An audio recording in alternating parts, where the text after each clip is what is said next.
मौर्य क्रांति संघ के द्वारा जो राज्य अधिवेशन यहाँ जेजूरी में हो रहा है, जेजूरी हमारे लोगों का जो खंडोबा दैवत है उसका सेंटर है।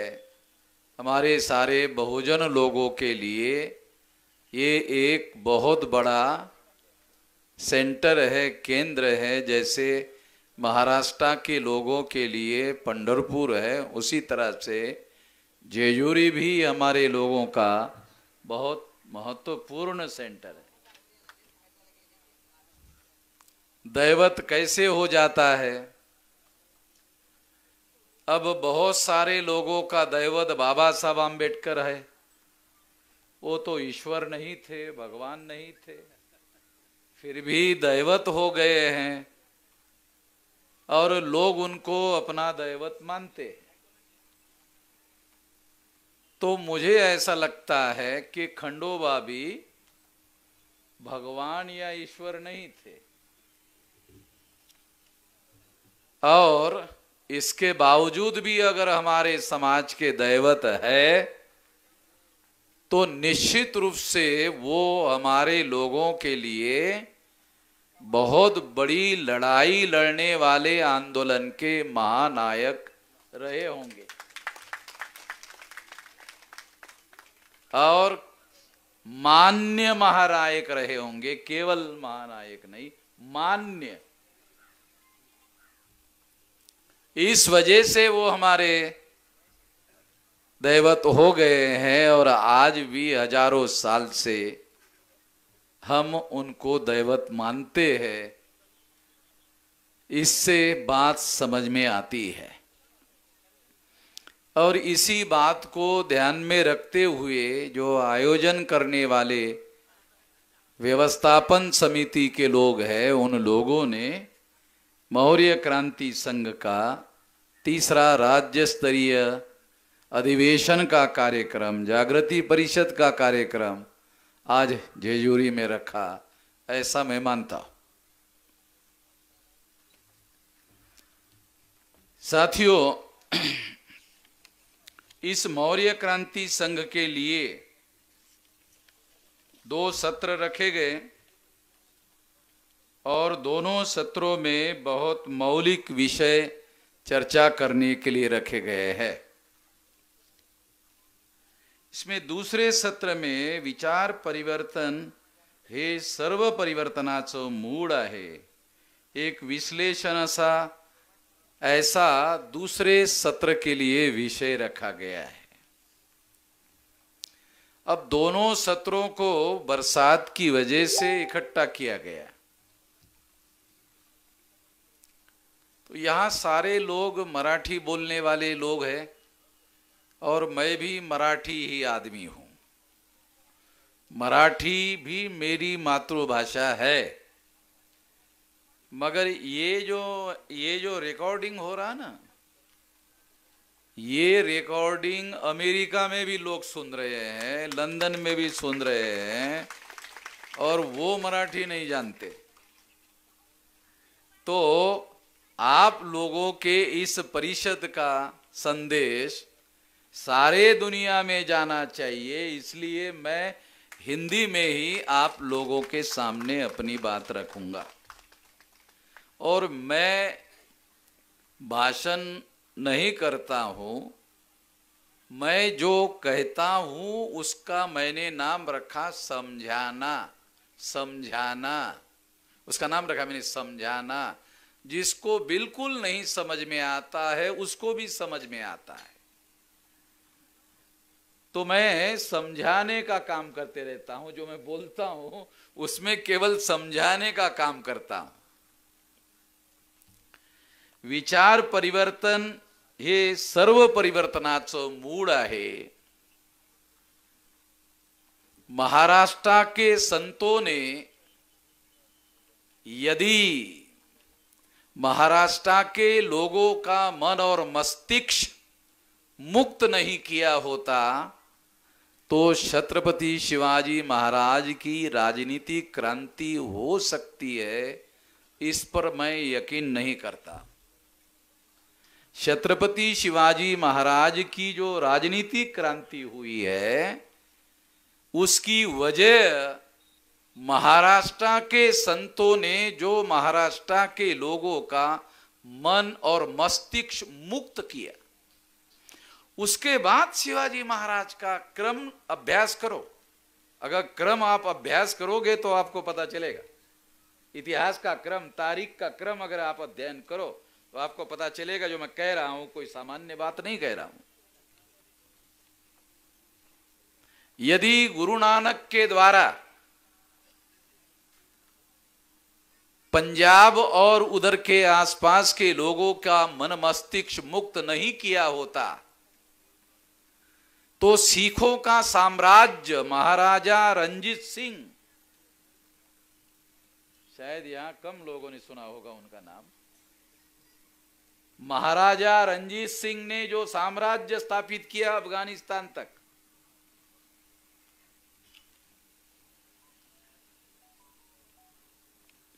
वो गुरु नानक के द्वारा जो मन और मस्तिष्क मुक्त किया गया, वो मन मस्तिष्क मुक्त करने के बाद ये राजनीतिक क्रांति हुई। फिर क्रम देखो, इतिहास का क्रम बता रहा हूं। विचार परिवर्तन ही हर परिवर्तन का मूल है, उस पर बोल रहा हूं।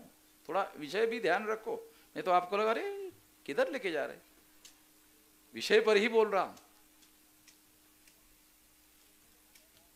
विचार परिवर्तन ही हर तरह के परिवर्तन का मूल है, ये समझाने के लिए बता रहा हूं। अरब जहां लोग कबीलों में रहते थे और एक कबीला दूसरे कबीलों का जानी दुश्मन होता था, और घर में अगर लड़की पैदा हुई तो जिंदा उसको जमीन में दफनाते थे। अरब में, उस अरब में मोहम्मद साहब पैदा हुए और उन्होंने अरब के कबीलों में रहने वाले लोगों का मन और मस्तिष्क मुक्त किया। आज अरब दुनिया की बहुत बड़ी राजनीतिक शक्ति है, और कभी कभी वो अमेरिका को भी आंखें दिखाते हैं। अगर आप खबरें पढ़ते होंगे तो आप लोगों को बातें समझ में आती होगी। जो एक कबीला दूसरे कबीले का जानी दुश्मन होता था, वो सारे इकट्ठा हो गए और उन्होंने एक बहुत बड़ा राजनीतिक साम्राज्य खड़ा किया। ये भी इतिहास का विचार परिवर्तन का ही आपको क्रम बता रहा हूं, आपको समझ में आ जाए इसलिए समझा रहा हूं। काल्पनिक इतिहास नहीं है, सारे हिस्टोरिकल रेफरेंस देकर बता रहा हूं, सामान्य बात नहीं है। यदि बुद्ध ने मन और मस्तिष्क को मुक्त करने का काम नहीं किया होता तो चंद्रगुप्त की राजनीतिक क्रांति हुई होती, ऐसा नहीं होता। तो आपको समझ में आ जाए, थोड़ा बात समझ में आ जाए, सही बात समझ में आ जाए, वास्तविक बात समझ में आ जाए। जो इतिहास हमारे देश में ब्राह्मणों के द्वारा लिखा और पढ़ाया जा रहा है, वो भारत का सबसे पहले नंबर का घोटाला है। बहुत सारे घोटाले हैं, मगर सबसे बड़ा घोटाला अगर कोई है तो वो इतिहास का घोटाला है।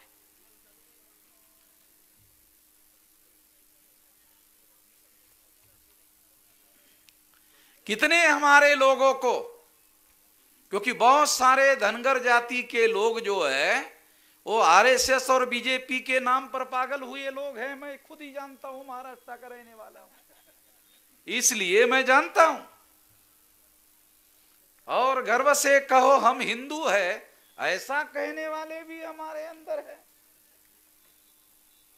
गर्व से कहो मैं खंडोबा का भक्त हूं, ऐसा नहीं कहते। ऐसा कहा जा सकता है, ऐसा कहा जा सकता है, और ये ऐतिहासिक होगा, ये हिस्टोरिकल होगा। कोई ये नहीं कहेगा कि अरे तुम गलत कह रहे, ऐसा नहीं कह सकता। मगर गर्व से कहो हम हिंदू है, ऐसा गलत इतिहास पढ़ाया जाता है। वो गलत इतिहास कैसे है, ये थोड़ा मैं आपको बताना चाहता हूं। हिंदू शब्द, ये विचार परिवर्तन से रिलेटेड बता रहा हूं। हिंदू शब्द वेद में, श्रुति में, स्मृति में, पुराणों में, रामायण में, महाभारत में, गीता में और ब्राह्मणों के किसी संस्कृत भाषा में भी नहीं है। हिंदू शब्द ब्राह्मणों ने डिक्शनरी लिखी, उसमें लिखा हुआ है ये पर्शियन भाषा का शब्द है। हमने नहीं लिखा, ब्राह्मणों ने डिक्शनरियां लिखी और उसमें वो कहते हैं कि ये पर्शियन भाषा का शब्द है। चोर, डाकू, काले लोगों के लिए ये शब्द यूज किया जाता था, और जिन्होंने भारत पर आक्रमण किया, जिन्होंने भारतीय लोगों को पराजित किया, पराजित करने वाले लोगों ने हमें ये नाम दिया हिंदू। पराजित करने वाले लोगों ने हम लोगों को, गुलामों को नाम दिया हिंदू। पर्शियन भाषा बोलने वाले लोगों ने, पर्शियन भारतीय भाषा नहीं है, आक्रामक मुस्लिम लोगों की भाषा है, उन्होंने यह नाम दिया पराजित लोगों को। तो जो पराजितों को मुसलमानों ने नाम दिया, तो आजादी का आंदोलन ब्राह्मणों ने जीता, तो वो ये कहते हैं हमें कहते हैं हिंदू।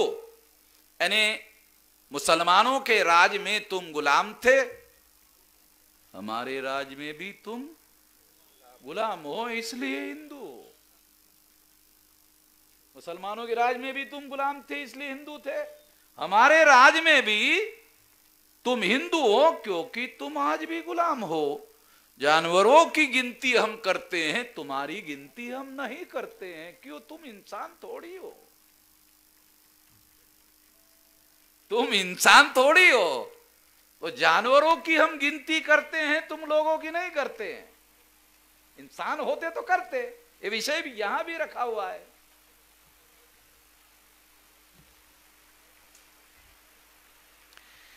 तो ये बात मैं आप लोगों को समझाना चाहता हूं। ये बात आप लोगों को मालूम होना चाहिए, इसलिए बता रहा हूं।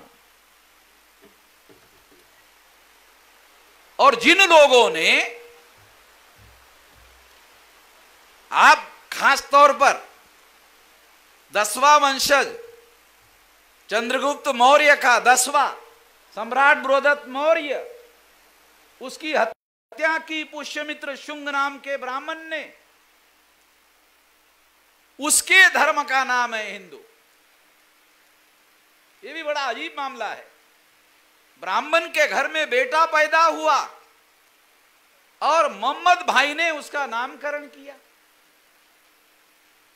तो समझ में आ रहा क्या बोल रहा हूं? नहीं आ रहा, समझाता हूं, समझाने के बाद समझ में आएगा।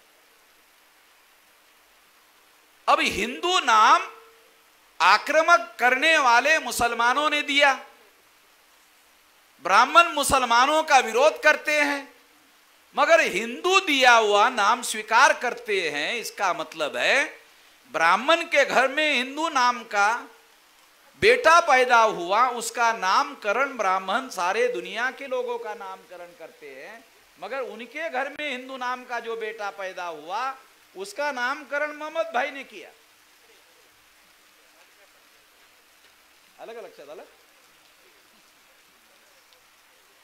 आपल्या घरी पोरं जन्माला येतात, आपण बामणाला बोलवतो, याचं नाव ठेवा। आपल्या घरी पोरं जन्माला येतात तर आपण म्हणतोय बामणाला बोलवा रे नाव ठेवायला. बामणाच्या घरी हिंदू नावाचा बेटा जन्माला आला, त्याचं नाव मोहम्मद भाईनी ठेवलंय. कारण हिंदू हा शब्द मुसलमान आक्रमण असणारे जे आक्रमक मुसलमान आहेत त्यांनी दिलेला आहे.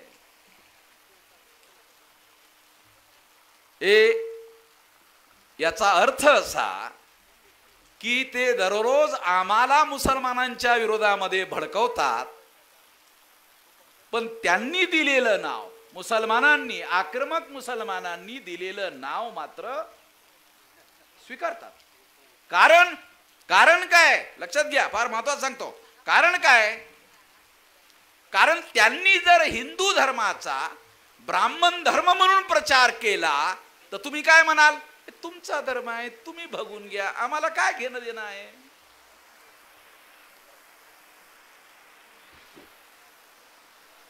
आम्ही काय म्हणू? जर या धर्माचा प्रचार ब्राह्मण धर्म म्हणून जर करण्यात आला तर आम्ही काय म्हणू? तुमचा धर्म आहे, तुम्ही बघून घ्या, आम्हाला काय त्याचं घेणं देणं. पण त्यांनी काय चालाकी केली? ब्राह्मण धर्माचा प्रचार हिंदूच्या नावानं केला आणि आम्ही जाळ्यात अडकलो, हिंदू म्हणून ओळखलो. जर तुम्ही त्यांना विचारलं का हो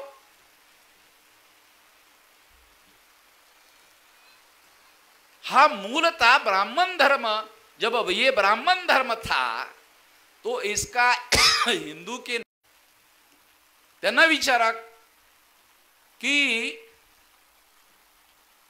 हिंदू धर्माच्या धर्मग्रंथांची नावं सांगा.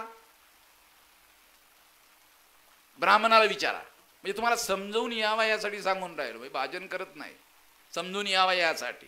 कारण मला जे समजलेलं आहे ते तुम्हाला समजलं पाहिजे. ब्राह्मणाला विचारा, हिंदू धर्माच्या धर्मग्रंथांची नावं सांगा. मग ते नावं सांगतात. काय? वेद, श्रुती, स्मृती, पुराण, रामायण, महाभारत, गीता. ब्राह्मण सांगतात हिंदू धर्माचे धर्मग्रंथ ही. मग त्यांना म्हणा, अरे ही तर ब्राह्मण धर्माची धर्मग्रंथ आहेत, आम्ही तुम्हाला हिंदू धर्माची धर्मग्रंथ विचारून राहिलो, तुम्ही ब्राह्मण धर्माची धर्मग्रंथ सांगता. मग ते काय म्हणतात? अरे ती एकच आहे. मग जर ते एकच आहे तर ब्राह्मण धर्माच्या नावानं प्रचार तुम्ही का करत नाही? कारण ब्राह्मण धर्माच्या नावानं जर प्रचार केला तो वामन मेश्रामला जास्त प्रचार करायची आवश्यकता राहणार नाही.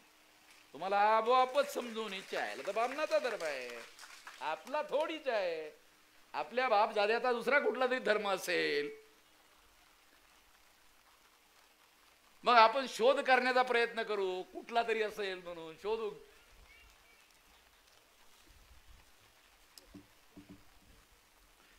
तेव्हा ये या करता ये इसलिए मैं आप लोगों को बता रहा हूं क्योंकि हम लोगों को इतिहास का जो घोटाला किया गया है, बहुत सारी बातें हम लोगों को गलत बताई जाती है, हमको सही तरीके से नहीं बताया जाता. कितने लोगों को पता है कि बुद्ध के 800 साल बाद रामायण लिखी गई? कितने लोगों को पता है? कितने हमारे प्रोफेसर है इतिहास के, इतिहास में जो यूनिवर्सिटी में पढ़ते हैं या पढ़ाते हैं, कितने लोगों को पता है एंशियंट इंडिया में कि बुद्धा के 800 साल बाद रामायण लिखी गई? बुद्धा के प्रवचन में दशरथ जातक का उदाहरण आता है. ध्यान रखो, बहुत फंडामेंटल बात बता रहा हूं. और ब्राह्मणों को चुनौती देकर कह रहा हूं, तमाम देश के ब्राह्मणों को और दुनिया में फैले हुए ब्राह्मणों को, जो कह रहा हूं उसे गलत साबित कर देना. ध्यान रखना. कारण यामध्ये सुद्धा आमच्यापैकी असणाऱ्या लोकांना त्यांच्या डोक्यामध्ये काय भरलेलं आहे माहित आहे? ब्राह्मण प्रचार करतात आमचा धर्म प्राचीन प्राचीन प्राचीन प्राचीन प्राचीन, अरे किती प्राचीन रे, च्या आयला किती प्राचीन. ठीक आहे, पण किती प्राचीन. तुम्ही रामायण बुद्धाच्या 800 वर्षानंतर लिहिलंय, म्हणजे किती प्राचीन. आणि त्या रामायणामध्ये 2 श्लोक बुद्धाच्या विरोधात लिहिले. जर ते बुद्धाच्या पूर्वी लिहिलं असतं, बुद्ध जन्माच्या अगोदरच लिहिलं असतं, तर बुद्धाच्या बाबतीत 2 श्लोक आले कसे असते. डोक्याचा थोडा तरी विचार केला तर आम्हाला समजेल रो. आता नवीन संशोधन आलंय. इंग्लंडच्या ऑक्सफोर्ड युनिव्हर्सिटीच्या प्रोफेसरांनी संशोधन आणलंय की रामायणामध्ये 16 वेळ बुद्धाचा उल्लेख आहे. मला 2 वेळच माहित होता, पण आता नवीन संशोधन आहे, बुद्धाचा रामायणामध्ये, वाल्मिकी रामायणामध्ये 16 वेळ उल्लेख आहे.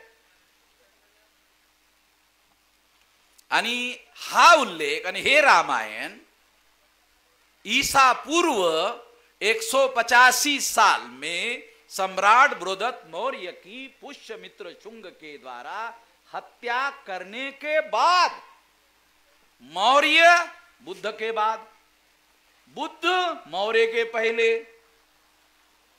और मौर्य के 10 राजा, उसके बाद उनकी हत्या, उसके बाद अनुकूल राज स्थापित होने के बाद, जब अनुकूल राज स्थापित हुआ तब जाकर रामायण लिखने का काम शुरू हुआ. बुद्ध ने अपने प्रवचन में जातक कथा दशरथ जातक का उदाहरण देकर कहा. दशरथ जातक,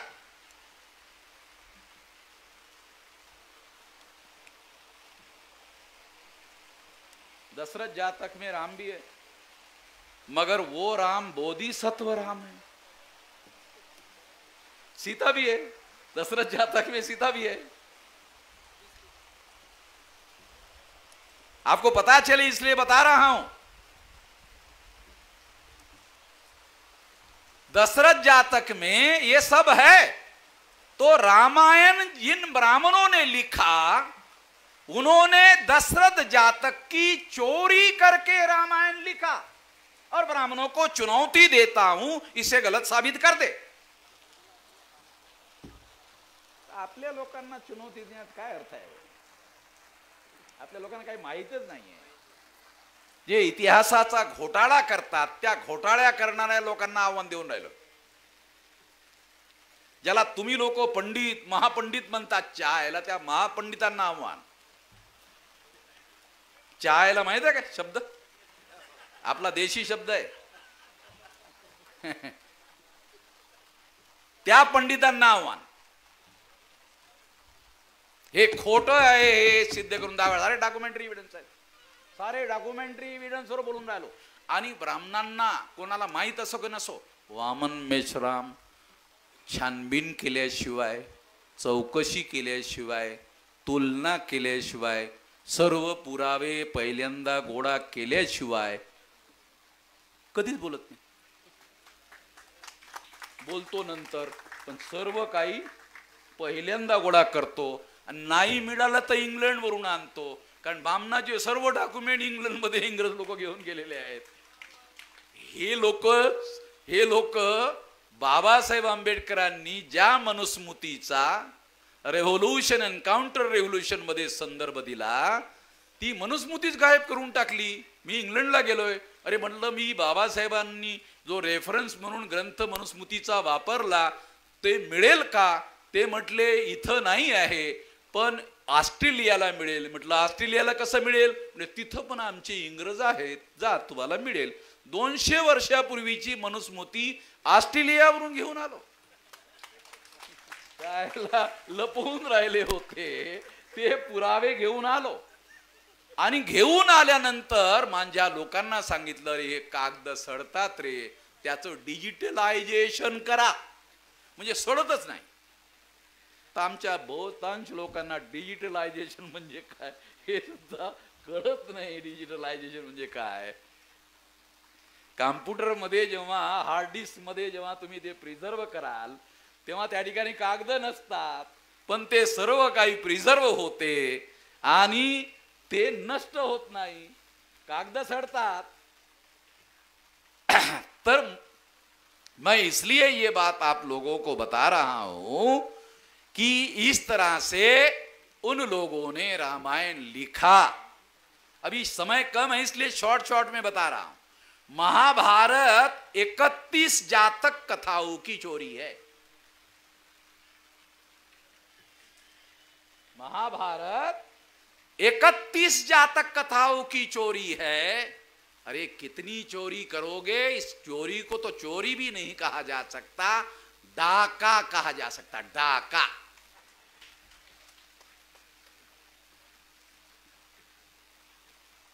बहुत सारे ब्राह्मण लोग चतुर्मास शब्द का प्रयोग करते। चतुर्मास, बुद्ध का वर्षावास होता था ना, वर्षावास 4 महीने का। पढ़ लो, अपने लोगों का अपना इतिहास जानो भाई। बुद्ध 4 महीने का वर्षावास करते थे बरसात में, ब्राह्मणों ने उसी से चुराया।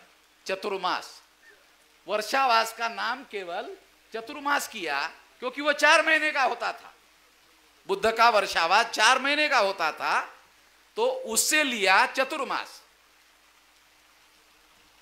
अब यहां हमारे कार्यकर्ता ने शेषनाग शब्द का यूज किया। शेषनाग, शेषनाग शब्द का क्या अर्थ है? क्योंकि बहुत बार हम लोग शब्दों का यूज करते हैं, शब्दों के अर्थ मालूम नहीं रहते, बहुत बार ऐसा होता है। शेषनाग, शेष म्हणजे शिल्लक राहणे, नाग म्हणजे नाग। हो, किती सोपा अर्थ आहे, कोणालाही कळेल। शेष म्हणजे शिल्लक राहणे आणि नाग म्हणजे नाग। आता नागांची आणि ब्राह्मणांची लढाई झाली, त्याच्यात शिल्लक राहिलेला नाग म्हणजे शेषनाग। शेषनाग नावाचा कुठला नाग ऐकला का कधी?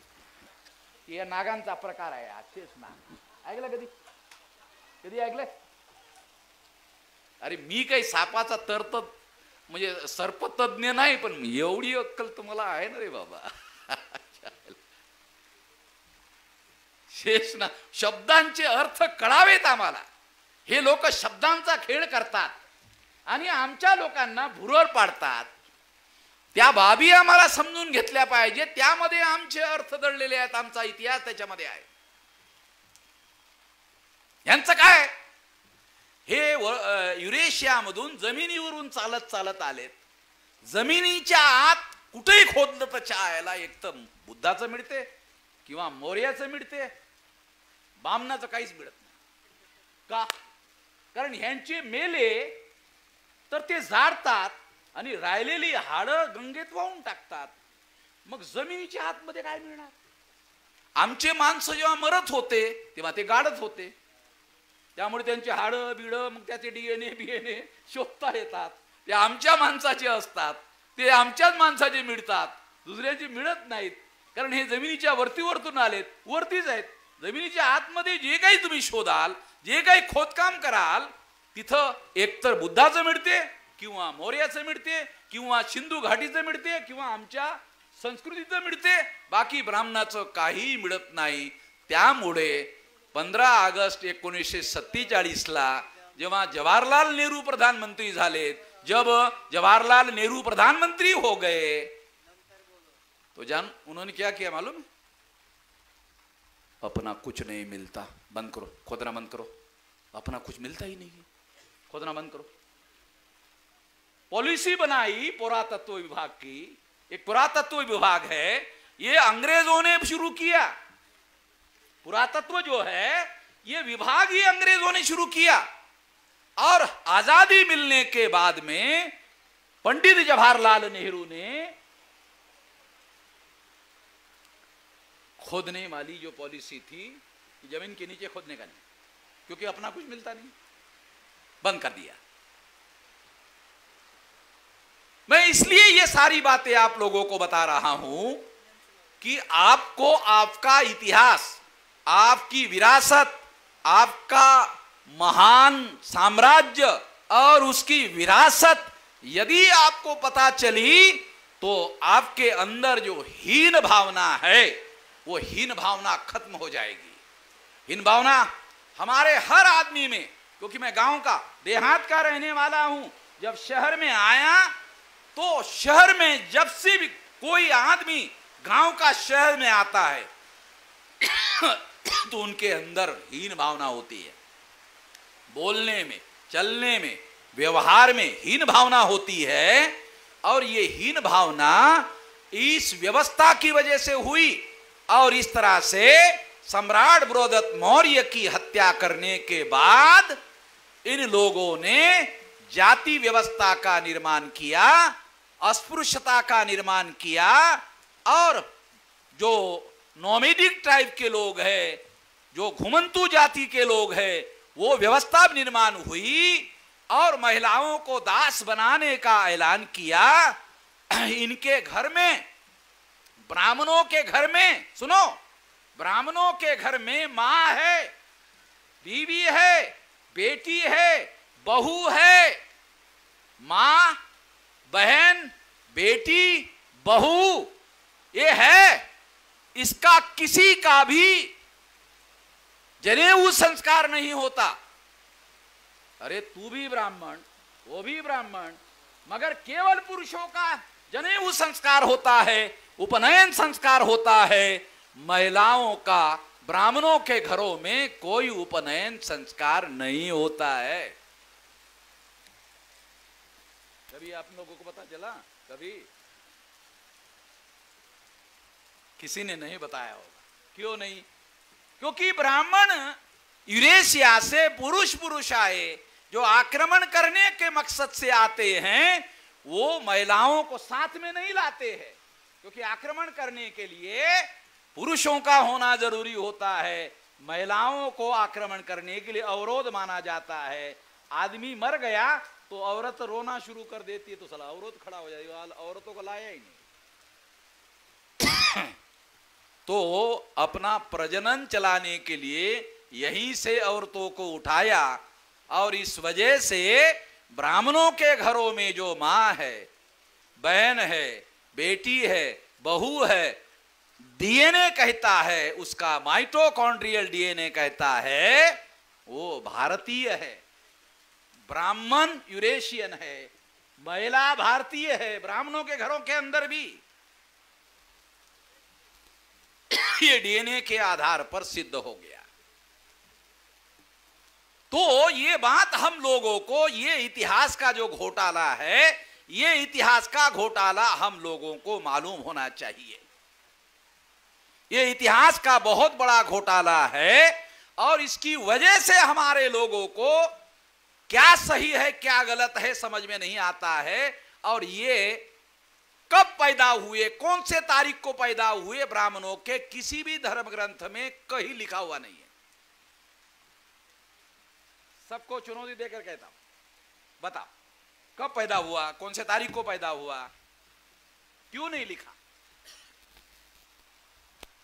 जानबूझकर नहीं लिखा, क्योंकि भी तारीख अगर लिख देते हो तो प्राचीन प्राचीन प्राचीन नहीं बता सकते। मगर अंग्रेजों ने जब वो यहां आए तो अंग्रेजों ने ये सारा का सारा ढूंढा। ढूंढने के लिए उन्होंने पुरातत्व विभाग शुरू किया, जमीन के नीचे खोदा और फिर मौर्य के शिलालेख मिले और फिर उसमें सारे के सारे डॉक्यूमेंट्री एविडेंस मिल गए। पुरातत्व का एविडेंस का मतलब है फाइनल एविडेंस। इतिहास में माना जाता है पुरातत्व का एविडेंस फाइनल एविडेंस, कोई विवाद नहीं। इस तरह से इतिहास का घोटाला एविडेंस के आज तक कोई बात नहीं कही, नहीं तो अभी तक तो जेल में चला गया होता, अभी तक तो जेल में चला गया होता। मेरे पास तो ऐसे भी एविडेंस है कि गांधी जी ने माउंटबेटन के साथ में समझौता किया और शेड्यूल कास्ट और शेड्यूल ट्राइब के लोगों को जो सेपरेट इलेक्टेड देने का वादा अंग्रेजों ने किया था, उस मुद्दे पर समझौता किया, सौदा किया कि यदि अनुसूचित जाति और जनजाति के लोगों को आजाद भारत में सेपरेट इलेक्टेड देने आप नहीं करते हो तो आपने जो भारत विभाजन का प्रस्ताव रखा है वो प्रस्ताव मैं स्वीकार करने के लिए तैयार हूं। भारत के टुकड़े करने का प्रस्ताव स्वीकार करने के लिए तैयार हूं, अगर मेरी एक शर्त मान लो कि अनुसूचित जाति और जनजाति के लोगों को सेपरेट लोकटेट आजाद भारत में देने का जो वादा अंग्रेजों ने किया भारत छोड़कर जाने के पहले, अगर ये वादा आप तोड़ देते हो तो भारत विभाजन का जो प्रस्ताव आपने रखा वो मैं स्वीकार करने के लिए तैयार हूं। कांग्रेस वाले भी मैं फिर मेरे साथ नहीं बात करते। ये कंगना फंगना को कुछ पता ही नहीं, कंगना के कान में कहता है कोई पंडित उतना ही बोलती है।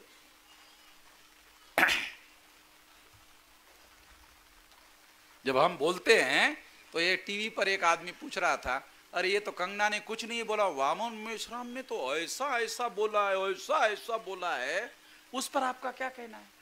तो काँग्रेसचा माणूस त्याच्याकडे लक्षच द्यायला नाही म्हटले, कंगना पुरतं वामन मेश्राम जाऊ दे म्हटले, कारण माझ्या नादाला लागला तर मी तिला सोडतच नाही। कारण सापाच्या शेपटीवर जर समजा पाय ठेवला मग साप काय करेल? डसले जे सोडणार नाही ना। मग मी तर नागवंशी माणूस आहे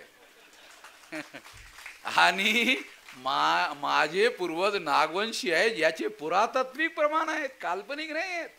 आणि धनगर लोकांनी लक्षात ठेवावं, धनगर हे नाग लोक आहेत, धनगर लोक हे नाग लोक आहेत। तुम्हाला हे कळलं पाहिजे की धनगर जे आहेत, पाल जे साम्राज्य होतं बंगालमध्ये हे नागांचं आहे आणि हे जे धनगर आहेत हे नाग लोक आहेत।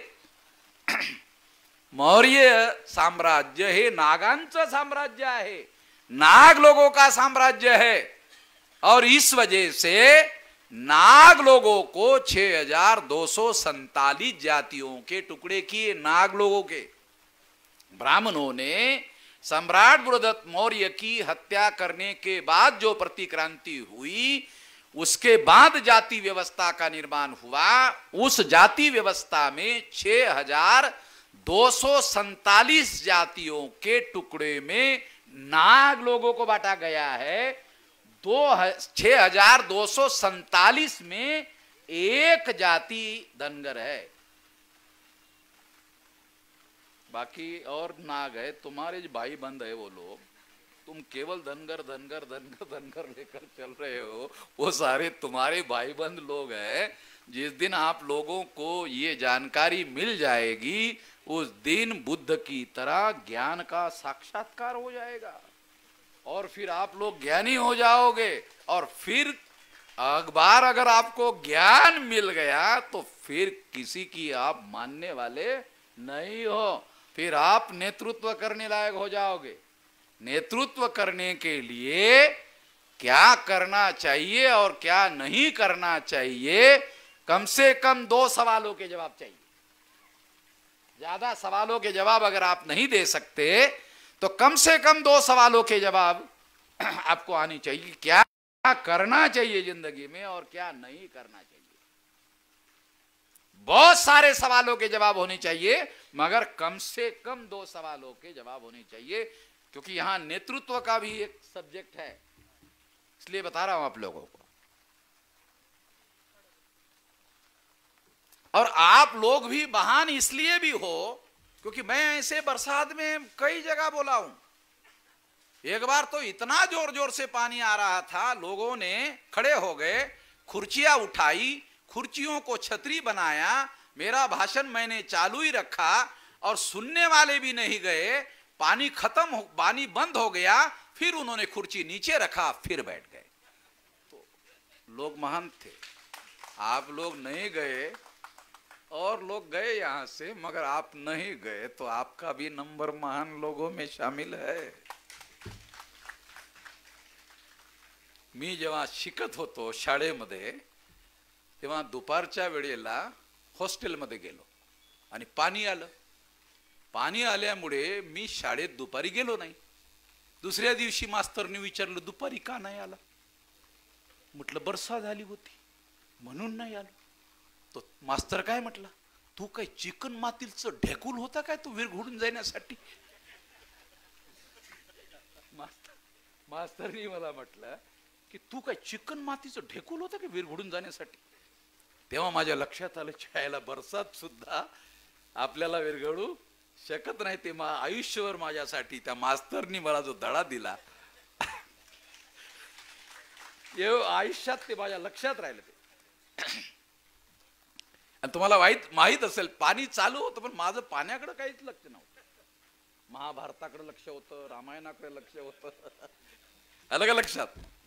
आणि तुम्ही पण शांतपणे त्या बारीक बाबी, तो इतिहासाचा घोटाला, वो इतिहास का जो घोटाला है वो आप सुनने के लिए तत्पर थे. ये बहुत अहम बात है. और ये बातें ये हमारे पुरखों का इतिहास है भाई. जो हम दूसरों की बात थोड़ी बता रहे, हमारा इतिहास बता रहे, हमारे लोगों का इतिहास बता रहे हैं. और इसलिए ये बात मैं आप लोगों को समझा रहा हूं. ये सारा इतिहास हम लोगों का इतिहास है. और इस देश में नाग लोगों के साथ ब्राह्मणों की लड़ाई हुई. और संस्कृत भाषा में एक शब्द आया है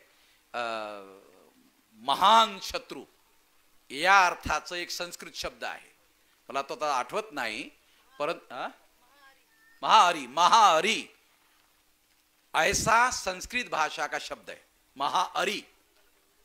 तो महाहरी जो शब्द है उसका अर्थ है महान शत्रु. नाग लोगों के लिए ये शब्द ब्राह्मणों ने संस्कृत में उपयोग में लाया गया है. तो चंद्रगुप्त मौर्य के साथ में सम्राट बृहदत्त मौर्य तक ये जो हम लोगों का साम्राज्य था, इसमें हमारे इन साथी ने एक खास शब्द यूज किया. एक है ब्राह्मणिज्म, दूसरा है बुद्धिज्म. मगर वामन मेश्राम ने मौर्यइज्म भी लाया. ऐसा आपने कहा. जब आपने कहा तो किस अर्थ में कहा मालूम नहीं है, मगर मैं इस बात को समझाना चाहता हूं, थोड़ा आप लोगों को पता चले कि मैं ये बात क्यों कहना चाहता हूं. मौर्य का ऐतिहासिक विरासत क्या है? मौर्य की ऐतिहासिक विरासत है. बुद्ध की क्या है? बुद्ध की है समता, स्वतंत्रता, बंधुता और न्याय पर आधारित समाज का निर्माण. यह है बुद्ध की विरासत. और इस विरासत को अमल में लाने का काम मौर्य लोगों ने किया. मौर्य की विशेषता क्या है? केवल एक, हजार बातें होगी, मगर पहले नंबर की अगर मौर्य की कोई विरासत है तो वो है समता, स्वतंत्रता, बंधुता और न्याय पर आधारित जो विचार बुद्ध ने दिया उसको राजनीति में, समाज जीवन में अमल में लाने का काम मौर्य ने किया. ऐसा काम दुनिया के इतिहास में पूरी शक्ति लगाकर, पूरी ताकत लगाकर, और सबसे ज्यादा अशोका ने किया. ये तो जो बृहदत्त है वो अल्पवयीन था, इस वजह से ब्राह्मणों को मारने का मौका मिला. अन्यथा उन लोगों को मौका नहीं मिलता मारने का. वो तो अल्पवयीन था, इस वजह से मौका मिला, अन्यथा नहीं मिलता. तो पुष्यमित्र शुंग जो है उसको पाटलिपुत्र से भागना पड़ा, और भागकर उसको फैजाबाद के 7 किलोमीटर अंतर पर आकर अयोध्या में, वो जगह जो है साकेत को अयोध्या बनाना पड़ा. पाटलिपुत्र पर कब्जा नहीं कर पाया पुष्यमित्र शुंग. ध्यान रखो, बहुत खास बात बता रहा हूं.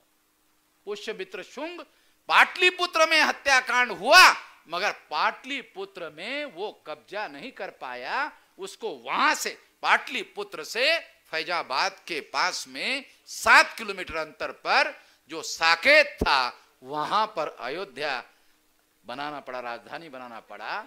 अगर आप इतिहास पढ़ लो तो आपको पढ़ाया जाता है इतिहास. उत्तर प्रदेश के अंदर इतिहास पढ़ाया जाता है. उत्तर प्रदेश के अंदर अयोध्या का राजा पुष्यमित्र शुंग था. राम को मानने वाली सरकार है ना, वो यही पढ़ाती है. अयोध्या का राजा पुष्यमित्र शुंग था.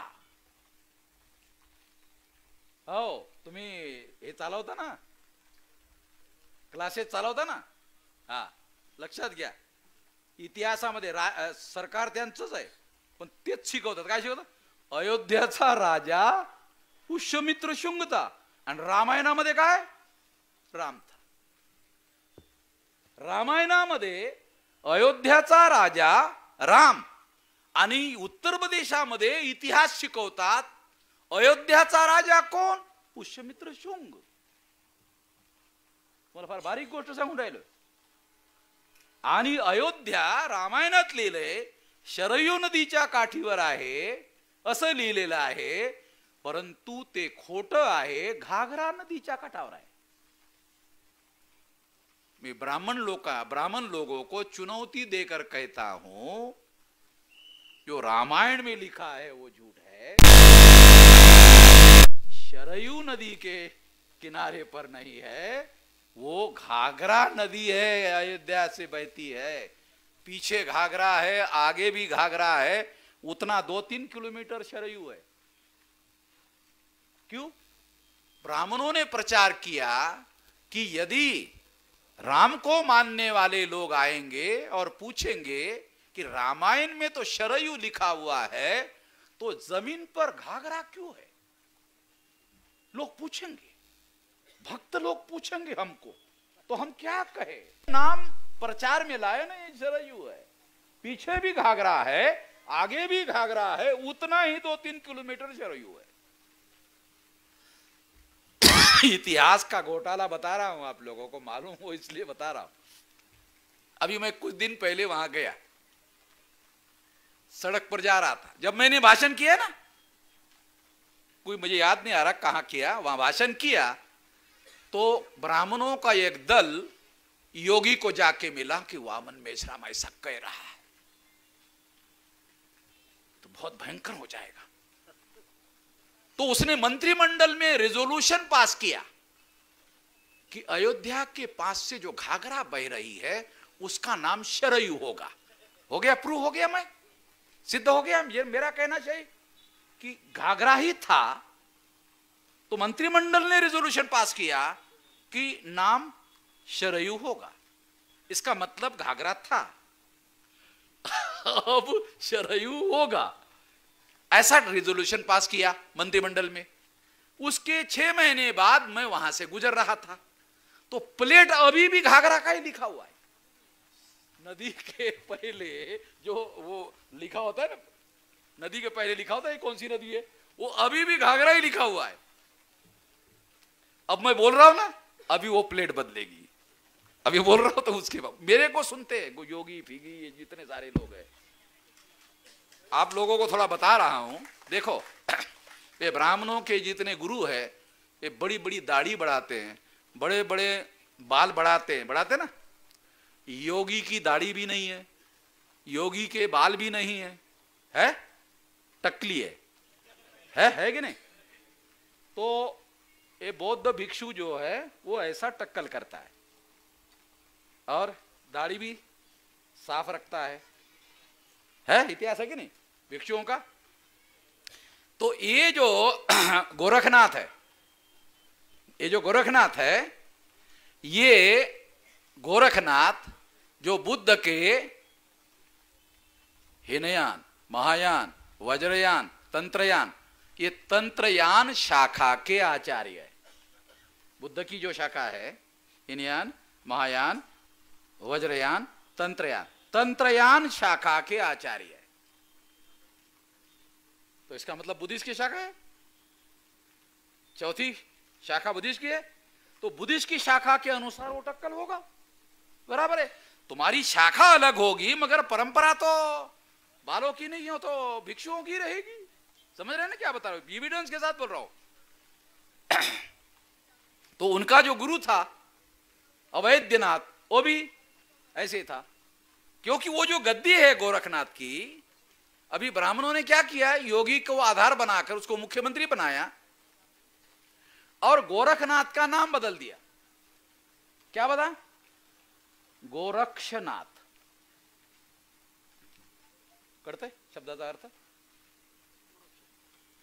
गोरखनाथ आणि गोरक्षनाथ शब्द काय चमत्कार करू शकतात. अरे गोरक्षनाथ म्हणजे काय, गायीचं रक्षण करणारा. आणि मुसलमान गायी मारतात म्हणून तुम्ही लोकांनी मुसलमानांच्या विरोधात काय तर केलं पाहिजे ना. त्याच्यासाठी गोरखनाथ का नाम बदलकर गोरक्षनाथ कर दिया. त्याच्या बदल्यामध्ये योगी आदित्यनाथला मुख्यमंत्री बनवलं एका कामासाठी. बामन किती म्हणजे खेळ करतात हो, इतना खेळ करते है. हिस्टोरिकल बात बता रहा हूं, डॉक्यूमेंट्री बता रहा हूं. तो इस तरह से ये जो बात मैं आप लोगों को समझा रहा हूं, ये इतिहास का घोटाला है. ये इतिहास का घोटाला जितना ज्यादा मालूम होगा, जितना ज्यादा मालूम होगा उतना मन और मस्तिष्क मुक्त होगा.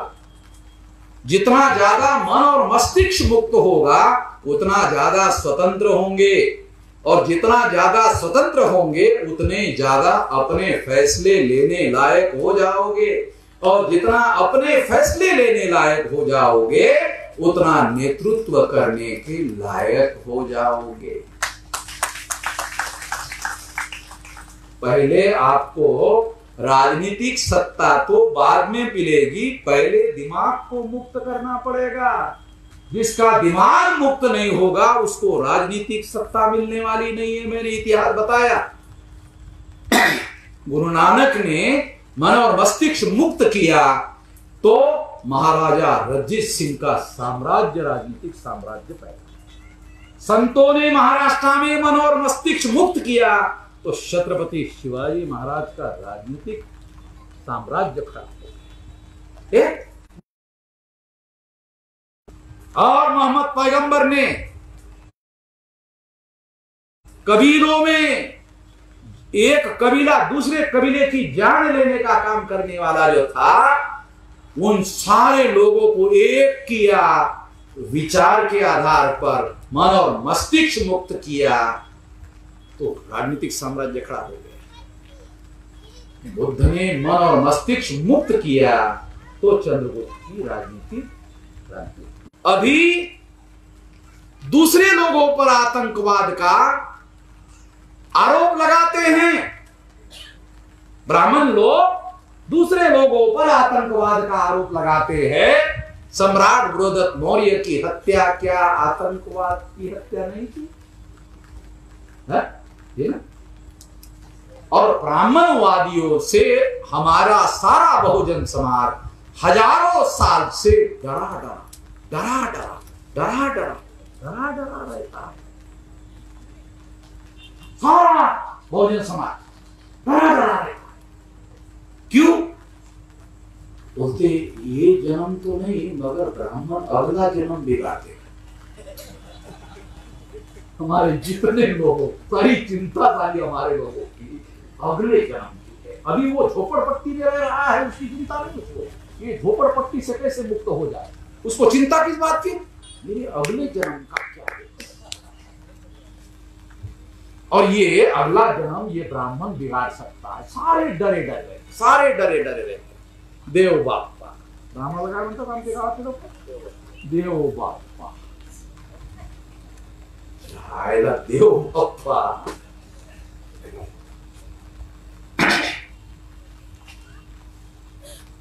मैं पिछले 45 साल से देव बाप्पा के बारे में बता रहा हूं. ये जो ब्राह्मणवाद है यही सबसे बड़ा आतंकवाद है. सारा बहुजन समाज डरा रहता है. ये दहशतवाद है, ये आतंकवाद है. बहुत सारे हमारे नेता, बड़े बड़े नेता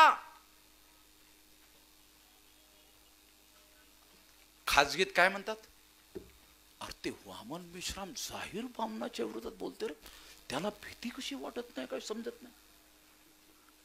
ते सही पण मी ब्राह्मणाच्या विरोधामध्ये बोलतो या बोलता हूं तो मेरी वजह से मेरे लोगों ने कभी किसी ब्राह्मण को धरा, बांधा, पीटा, मारा, हत्या की एक भी घटना नहीं हुई. मगर आरएसएस ने बजरंग दल पैदा किया। वो एक अकेले ब्राह्मण को 20 बजरंग दल वाले पकड़ते हैं। देखो कितने कितने बहादुर लोग हैं, कितने पुरुषार्थी लोग हैं। 20 बजरंग दल वाले एक मुसलमान को पकड़ते हैं, एक मुसलमान को धरते हैं, एक मुसलमान को बांधते हैं, एक मुसलमान को मारते हैं, एक मुसलमान की हत्या करते। कितना पुरुषार्थ करते। अरे बाप रे बाप, एक आदमी को 20 बजरंग दल वाले। और ये 20 बजरंग दल वाले कौन है? ये आरएसएस से ट्रेनिंग लेते हैं, विश्व हिंदू परिषद से ट्रेनिंग लेते हैं। म्हणजे आपल्या ग्रामीण भागामध्ये असं म्हटलं जाते की माकड जे आहे त्याची शेपटीला जर बांधले फटाके तर सारं गाव जाळू शकते, असं खेळातले लोक बोलतात. बजरंग या शब्दाचा अर्थ एक अर्थ माकड होते. कधी तुम्ही लोकांनी विचार केला नाही. आमच्या लोकांसाठी संघटन आरएसएसनी बांधलं, त्याचं नाव ठेवलं बजरंग. म्हणजे आम्ही माकड. राम आणि हनुमान जर समकालीन होते तर हनुमानाला शेपटी तुम्ही लावली आणि रामाला. जर तुमचं असं म्हणणं असेल नाही नाही त्या कालावधीमध्ये माणसाला शेपटी होती, तुम्ही विनाकारण काहीतरी गडबड करून राहिलेत. मग जर तुमचंच म्हणणं मान्य केलं की तुम्ही आमच्या हनुमानाला शेपटी लावली तर त्या काळात माणसाला शेपटी लागत होती, मग ती शेपटी रामाला का नाही? आमच्या हनुमानाला शेपटी लावली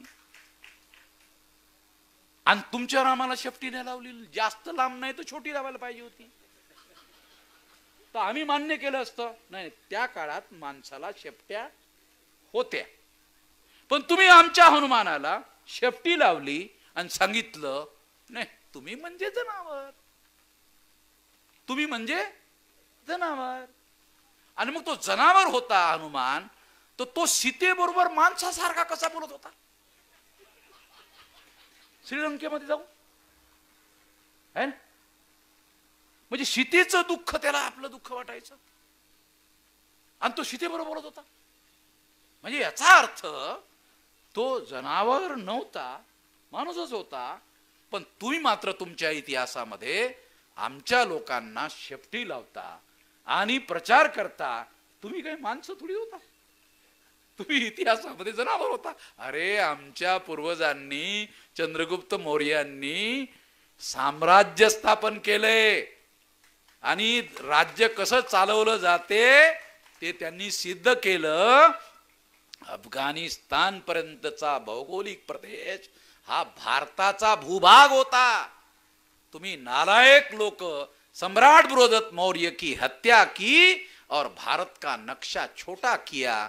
तुमको गद्दार की डिग्री दी जानी चाहिए.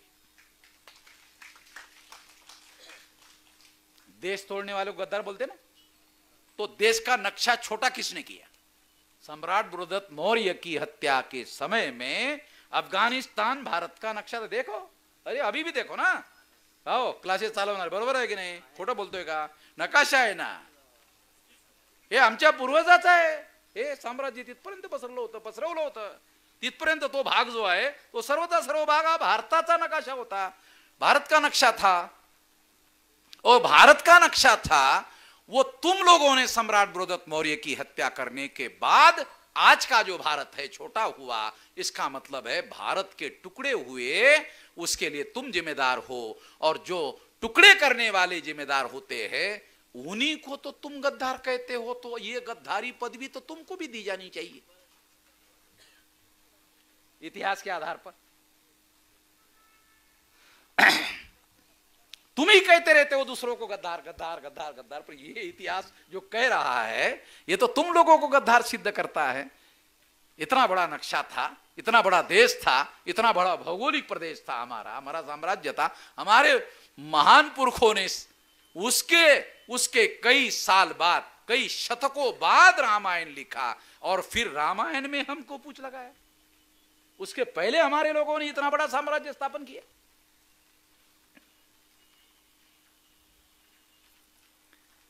और वो साम्राज्य भारत के भूमि के बाहर जाकर आज भी बुद्धिज्म के नाम पर जो प्रचार हुआ है और आज भी बहुत सारे देश इसमें काम कर रहे हैं, तो इससे ये सारी की सारी बातें सिद्ध होती है। अभी मैं कंक्लूड करने के लिए एक बात कहकर अपनी बात समाप्त करना चाहता हूं। साथियों,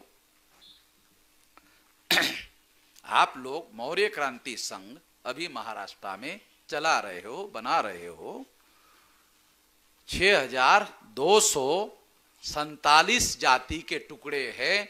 पहले मैं कहता था ये मूल निवासियों के हैं, अभी मैं थोड़ा सा बदल कर रहा हूं, ये नाग लोगों के टुकड़े हैं। और धनगर नाग लोगों का एक टुकड़ा है। जब मैं कोल्हापुर में गया था तो प्रवीण गायकवाड़, मैं और वहाँ के राजा महाराजा शाहू महाराज जो है अभी के, वो थे। तो प्रवीण गायकवाड़ कह रहे थे कि मराठा लोग जो है वो शूद्र है। तो मैंने राजा की तरफ देखा तो उनको बहुत बुरा लग रहा था कि ये मराठा को शूद्र बोल रहे हैं। तो मैं अध्यक्ष में था, तो मैं अध्यक्ष स्थान में जाकर कहा कि अभी प्रवीण गायकवाड़ ने कहा कि मराठा भी ब्राह्मण धर्म के अनुसार शूद्र है। मैंने कहा ये कहने की वजह से मेरे मन में एक सवाल पैदा हो गया, वो ये है कि अगर वो शूद्र थे तो मनुस्मृति के अनुसार वो तलवार धारण नहीं कर सकते थे, तो मराठा तलवार बहादुर क्यों थे?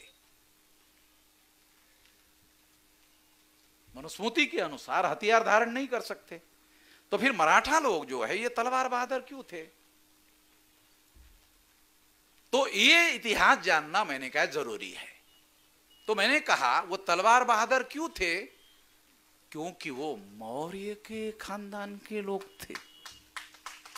आज भी मराठा लोगों में मोरे नाम का एक सरनेम आता है, और राजवाड़े ने लिख कर रखा, राजवाड़े ब्राह्मणों का बहुत बड़ा इतिहासकार, लिख कर रखा कि महाराष्ट्र की स्थापना नाग लोगों ने की। महाराष्ट्र की स्थापना नाग लोगों ने की।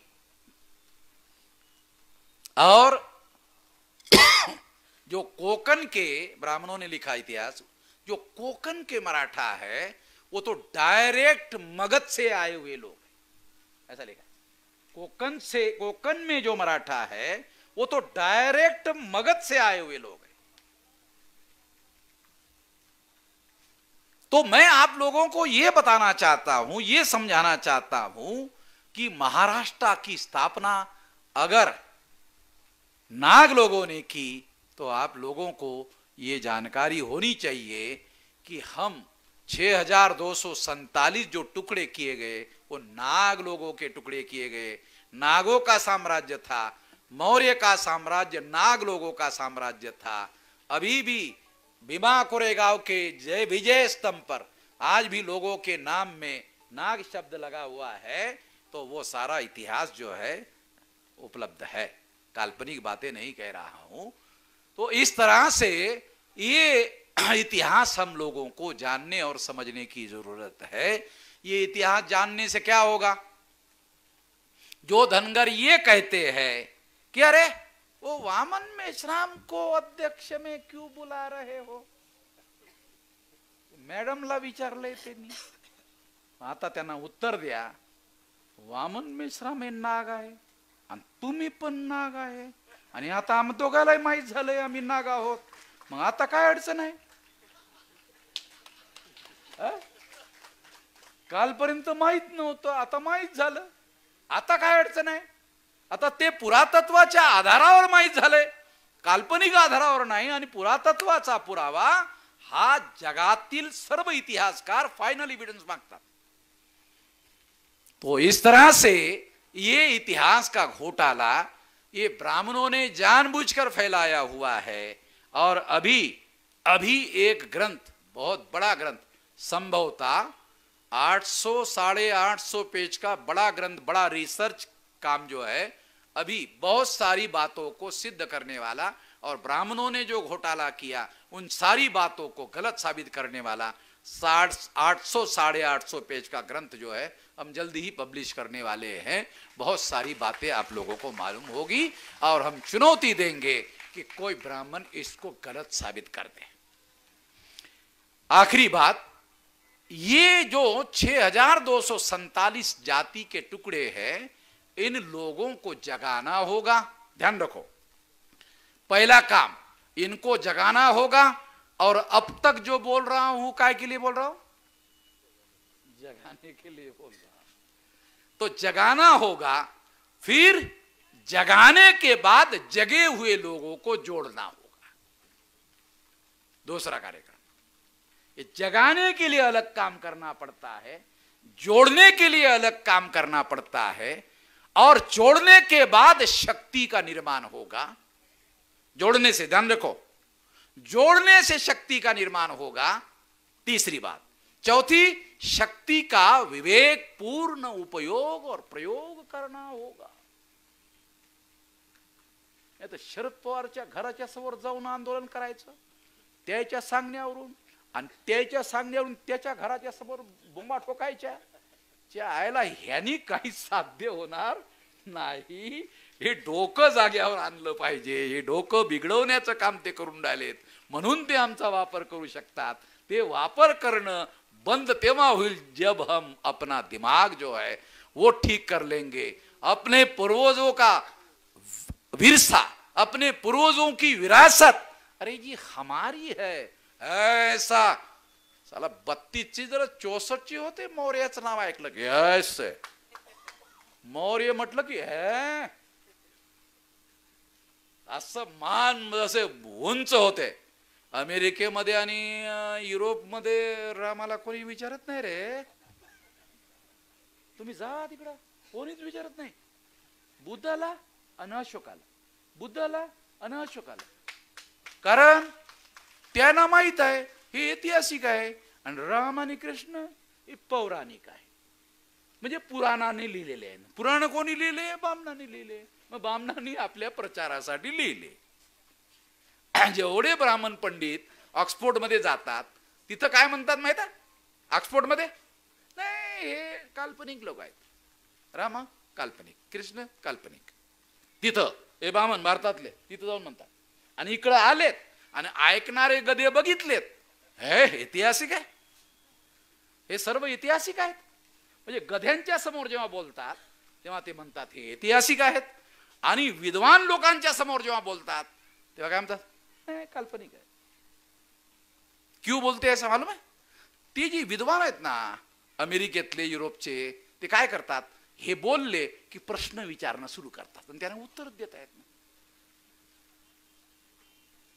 तो ये बात हमको समझना होगा। और आज इस तरीके से जगाना, जोड़ना, शक्ति का निर्माण करना और शक्ति का विवेकपूर्ण तरीके से उपयोग करने का उदाहरण देकर अपनी बात समाप्त करता। 5 मार्च 2019 को 13 पॉइंट रोस्टर के विरोध में भारत बंद का ऐलान किया। इतना बड़ा संगठन खड़ा हो गया, 31 राज्यों में, 567 जिलों में, 4000 से ज्यादा तहसीलों में, 22,000 से ज्यादा ब्लॉक में, 1.5 लाख से ज्यादा गांवों में इतना बड़ा संगठन बनाया। 19 साल की उम्र से यह काम कर रहा हूं, अभी 64 और कल से 65 शुरू। हाँ, अभी न मैं रिटायर्ड हो गया हूं न टायर्ड हुआ हूं। देखो मैं अभी घंटे 1.5 घंटे से खड़ा बोल रहा हूं, मेरे टांगों में अभी हलचल नहीं हुई है। अभी भी मैं बोल सकता हूं, मगर आपके बारे में सोचता आपके बारे में सोचता हूं, सोचना पड़ता है, आखिर सुनने की भी तो कोई मर्यादा होती है कि नहीं। हाँ, तो मैं आपको बहुत खास बात बताकर समाप्त करना चाहता हूं कि इतना बड़ा संगठन पिछले 44-45 साल से हम लोगों के कल्याण के लिए बनाया, और उसके आधार पर 5 मार्च 2019 को भारत बंद किया। भारत बंद करने जानते हो क्या हुआ?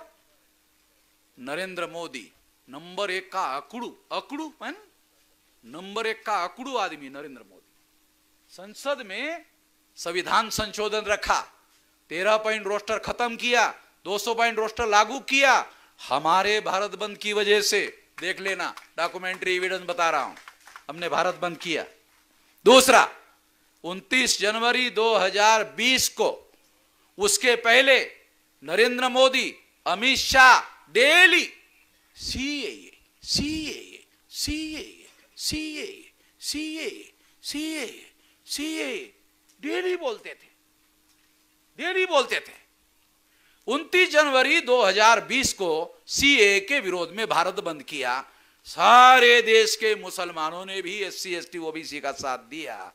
और उसके बाद 29 जनवरी 2020 के बाद नरेंद्र मोदी और अमित शाह ने सीएए सीएए बोलना ही बंद कर दिया। बोलते बोलते अभी सीएए बोलते, बंद बंद हो गया है, मालूम है, बंद हो गया, बिल्कुल बोलते नहीं है। इतना बड़ा भारत बंद करवाया। ठीक है। तीसरी बात, 28 ओबीसी के मंत्री कैबिनेट में, 12 शेड्यूल कास्ट के मंत्री, 8 आदिवासियों के मंत्री नरेंद्र मोदी ने अपने मंत्रिमंडल में लिया। अपोजिशन पार्टी के लोग शेड्यूल कास्ट की बात करते नहीं, शेड्यूल ट्राइब की बात करते नहीं, ओबीसी की बात करते नहीं। कौन करता है? वामन मेश्राम के अलावा। वामन मेश्राम ही daily schedule caste, schedule tribe, OBC, schedule caste, schedule tribe, OBC, schedule caste, schedule tribe, OBC, चाहे डेली मीज बोलता है, schedule caste, schedule tribe, OBC, schedule caste, schedule tribe, OBC, मीज बोलता है। आणि अब 28 ओबीसी के मंत्री, 12 शेड्यूल कास्ट के, 8 आदिवासी के, इतने लिया। अपोजिशन पार्टी की वजह से तो नहीं लिया, क्योंकि वो बोलते ही नहीं है। हम बोलते हैं। हमको काउंटर करने के लिए नरेंद्र मोदी को इतने मंत्री बनाना पड़ा। तो चमचा एज नाम के किताब में काशीराम जी ने लिख के रखा कि जब समाज का स्वाभिमानी, स्वावलंबी, स्वनिर्भर राष्ट्रव्यापी आंदोलन जब खड़ा हो जाता है तो चमचों की मांग बढ़ जाती है, दलालों की मांग बढ़ जाती है। तो 28 मंत्री लिया कि वो वामन मेश्राम को काउंटर करे, 12 शेड्यूल कास्ट के मंत्री लिया कि वो अकेले वामन मेश्राम को काउंटर करे, 8 आदिवासी के लिया कि वो वामन मेश्राम को काउंटर करे। ये सारे लोगों को इकट्ठा करने का काम कर रहा है। एक जाति को इकट्ठा करने का काम किया होता तो वामन मेश्राम की डेली खबरें हम ही छापते, मगर वामन मेश्राम का नाम ब्लैक लिस्टेड में है। अखबार के किसी पन्ने में आपको कभी भी देखने को, सुनने को, पढ़ने को नहीं मिलेगा, कभी भी। मगर उन्होंने काउंटर करने के लिए मिनिस्टर बनाए।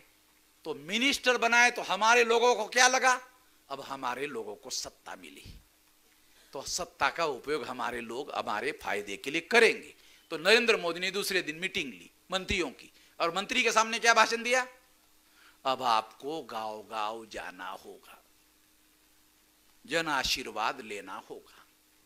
अबे मंत्री बनवलं त्याला तर काही करू दे ना, मंत्री म्हणून काम धाम तर करू दे लोकांसाठी, काही निर्णय घेऊ दे आपल्या लोकांसाठी। एससी एसटी ओबीसी चे मंत्री बनवले तर त्यांच्या फायद्याचे निर्णय घेऊ दे ना। नाही नाही नाही, म्हटले आता जा। कशासाठी? जन आशीर्वाद लेने के लिए। वो सारा आशीर्वाद वामन मेश्राम को मिल रहा है, तुम ले लो। अगर तुमने नहीं लिया तो वो फिर पुंगी बजा देगा हम सबकी। 2 बार भारत बंद कर दिया, दोनों बार भारत बंद हो गया। 10 दिसंबर को किसान के मुद्दों पर भी भारत बंद किया। संयुक्त किसान मोर्चा ने 2 बार भारत बंद किया। पंजाब, हरियाणा और पश्चिमी उत्तर प्रदेश के बाहर कहीं पर भी भारत बंद नहीं हुआ। हमारा जब भारत बंद होता है तो फिर भारत बंद होता है। क्यों? क्योंकि 31 राज्यों में, 567 जिलों में, 4000 तहसीलों में, 22,000 ब्लॉक में, 1.5 लाख गांव में संगठन के कार्यकर्ता है। और मैं 15 मिनट का, आजकल भारत बंद के लिए क्या करता हूं मालूम है, एक 15 मिनट का वीडियो बनाता हूं और वीडियो में भारत बंद का ऐलान कर देता हूं वीडियो में, और वो सोशल मीडिया में डाल देता हूं, वो वायरल हो जाता है, फिर मैं सोने चला जाता हूं और सो जाता हूं। मैं सो जाता हूं, सारा देश जाग जाता है, सारे देश के कार्यकर्ता जाग जाते हैं और काम को लग जाते भारत बंद में। क्यों? पिछले 45 साल से मैं नहीं सोया, हमारे लोग सोते रहे। फिर अभी मैं लोगों को जगा दिया, संगठन बना दिया, इतना बड़ा विशाल संगठन बन गया, इतनी बड़ी ताकत बन गई। उस ताकत की मदद, मौर्य क्रांति संघ आपको ऑल इंडिया बनाना है ना, किसी भी जिले में जाओ, आपका आदमी नहीं होगा, मैं आपको टेलीफोन नंबर दूंगा, उसके पास जाओ, तुम्हारे रहने की, तुम्हारे खाने की, तुम्हारे सोने की सारी व्यवस्था हो जाएगी। फिर उनको बोलो कुछ धनगर जाति के है क्या इधर, बोलो उसको कुछ है क्या, बोले नहीं, कौन है, पाल है, ठीक है पाल बुलाओ, वो धनगर और पाल हम एक है, चलो वही बुलाओ। तो वो 10-5 वही बुला देगा, वही आपकी मीटिंग कर देगा। फिर आगे क्या करना है वो आपको करना है। सारे देश के तमाम हमारे जो 6247 जाति के जो लोग हैं, उन लोगों को जगाने का, जोड़ने का, शक्ति निर्माण करने का, और शक्ति निर्माण करके विवेकपूर्ण शक्ति का, जैसे मैंने भारत बंद के लिए किया, और अभी 10 दिसंबर को भारत बंद करने का ऐलान हमने किया। उसमें किसान के कायदा का खत्म करने का भी मुद्दा था। नरेंद्र मोदी ने कानून हम लोग पीछे ले रहे हैं ऐसा कहा, तो मुझे पूछा, तो मैंने कहा हम पीछे नहीं लेंगे, संसद में कानून पीछे लेने का कानून पास करो तब करेंगे। गधे थोड़ी समझ रखा है, कानून जानते हैं, संविधान जानते हैं, संसद में करो कानून पास, पीछे ले रहे हैं, उसके बाद भी आंदोलन पीछे नहीं होगा, एमएसपी चालू रहेगा। एमएसपी समझ रहे ना, एमएसपी का हमारा किसानों का, किसान बोले तो हम बहुजन है भाई, किसान बोले तो बहुजन है, हम है अन्नदाता, हम है किसान। तो एमएसपी दूसरा मुद्दा खत्म हो गया है, कानून खत्म हो गया, एमएसपी का कानून आप लोगों ने नहीं बनाया, उसके लिए फिर भारत बंद होगा और ये काम पीछे नहीं लिया जाएगा, ये आगे ही चलता रहेगा। तो विवेकपूर्ण तरीके से शक्ति का उपयोग करना होगा। कुठल्याही फालतू आलतू गोष्टीसाठी शक्तीचा उपयोग करणं हा काही सुज्ञपणा नहीं आहे। तो इस तरह से विवेकपूर्ण तरीके से सबका उपयोग होगा। और इसमें अभी जो 10 दिसंबर का जो मुद्दा है, उसमें आपका ओबीसी का भी, जनगणना का भी मुद्दा है। तो इस तरह से ये लड़ाई आने वाले समय में हम लोग लड़ेंगे और इनको सड़कों पर निपटेंगे। निपटेंगे समझते हो? हाँ, देसी शब्द है, देसी शब्द सांगून राहिले। इन बदमाशों को सड़कों पर निपटेंगे। कहां जाएंगे? चाइना की तरफ जा नहीं सकते, पाकिस्तान की तरफ भी जा नहीं सकते, नेपाल की तरफ जा सकते हैं। नेपाल वालों को अगर बोल देंगे, देखो भाई, अगर दुश्मनी लेते हो तो फिर देखो, ज्यादा बड़ा देश नहीं हो, तुम्हारे पास मिलिट्री भी नहीं है, तो हम लोगों को जगाने की, जोड़ने की, शक्ति निर्माण करने की जरूरत है। और वो जो बात मैं आपको इतिहास का घोटाला, विचार के परिवर्तन की बात बता रहा हूं, कोई हथियार लेने की, कोई हथियार उठाने की जरूरत नहीं है। संविधान में बाबा साहब आंबेडकर ने आर्टिकल 19 में जो बोली बोलने का अधिकार दिया है, गोली चलाने की जरूरत नहीं है। अरे वामन मेश्राम जो बोली बोलता है ना, गोली से ज्यादा खतरनाक है। गोली से ज्यादा खतरनाक। गोली चलाने की कोई जरूरत नहीं। लकड़ी के, इतनी लकड़ी भी लेकर नहीं चलता हूं। भाषण के बाद कुछ लोग आकर मुझे आपको डर नहीं लगता? किसका? मेरे को ही डरते दूसरे लोग, मैं क्यों डरूं? तो मुझे डर क्यों नहीं लगता, अपने सिद्धांतों पर अड़िग विश्वास करो तो करेज पैदा होता है और जान कुर्बान करने की ताकत आती है। अपने सिद्धांतों पर अड़िग विश्वास करो तो आपके अंदर करेज पैदा होगा, हौसला पैदा होगा, हिम्मत पैदा होगी और अपने वो देश को पूरा करने के लिए जब ऐसा संकल्प आप पैदा कर दोगे तो परिवर्तन तो वहीं से शुरू होता है। ये ध्यान रखो, अपने अंदर भी ऐसा ही संकल्प पैदा करो। मैं आशा करता हूं ऐसा संकल्प आप पैदा करेंगे। इस आशा और विश्वास के साथ आपने मेरी बात ध्यान से